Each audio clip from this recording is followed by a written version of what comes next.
চব্বিশের গণ অভ্যুত্থান সহ বিভিন্ন গণতান্ত্রিক আন্দোলনে বিএনপির ভারপ্রাপ্ত চেয়ারম্যান তারেক রহমানের ভূমিকা ও রাজনৈতিক দর্শন নিয়ে বইয়ের প্রকাশনা অনুষ্ঠানে বক্তারা বইটিকে সময় উপযোগী বলে আখ্যা দেন।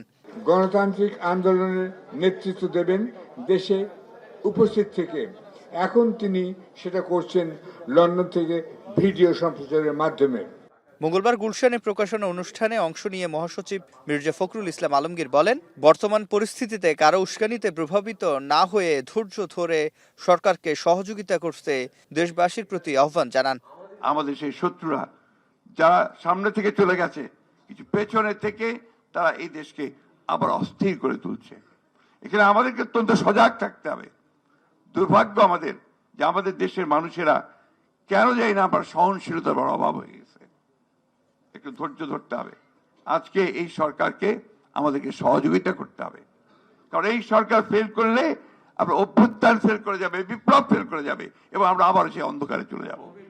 এর আগে বিকেলে ডিপ্লোমা ইঞ্জিনিয়ার্স ইনস্টিটিউটে বৈষম্য বিরোধী আন্দোলনে কুমিল্লার 4টি উপজেলায় আহত ও নিহতের পরিবারের মাঝে অনুদান প্রদান শেষে বিএনপির স্থায়ী কমিটির সদস্য ডক্টর খন্দকার মোশাররফ হোসেন বলেন, নির্বাচনী সংস্কারে সবচেয়ে বেশি অগ্রাধিকার দেওয়া উচিত অন্তর্বর্তী সরকারের। যে সরকারের সংস্কারের সর্বাধিক গুরুত্ব হচ্ছে নির্বাচনের সংস্কার। নির্বাচন কমিশন করেছে, আমরা আশা করি নির্বাচন কমিশন অতি দ্রুত একটি রোডম্যাপ দেবে। তাদের দায়িত্ব হচ্ছে ভোটার লিস্ট নবায়ন করা। একই দিন সিলেটে চলে রাষ্ট্র কাঠামো মেরামতের 31 দফা ও জনসম্পৃক্ততা বিষয়ক প্রশিক্ষণ কর্মশালা, যেখানে দলের ভারপ্রাপ্ত চেয়ারম্যান তারেক রহমান নেতাকর্মীদের নির্দেশনা দেন দেশের স্বার্থে জনগণের পাশে থাকার। বিএনপি কোনোভাবে ক্ষতিগ্রস্ত হলে সামগ্রিকভাবে বাংলাদেশ এবং বাংলাদেশের গণতন্ত্র ক্ষতিগ্রস্ত হবে। এটি আপনাদেরকে মানতে হবে, এটি আপনাদেরকে বুঝতে হবে।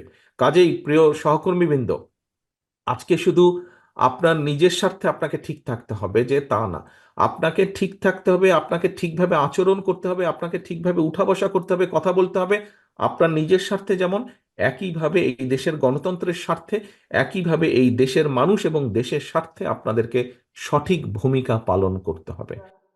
বলেন, দেশকে ষড়যন্ত্র থেকে রক্ষা করতে যে কোনো মূল্যে নির্বাচনের মাধ্যমে গণতন্ত্র প্রতিষ্ঠার বিকল্প নেই। কোনো অ্যাকাউন্টেবিলিটি ছিল না। সিফাত শাহরিয়ার, এখন, ঢাকা।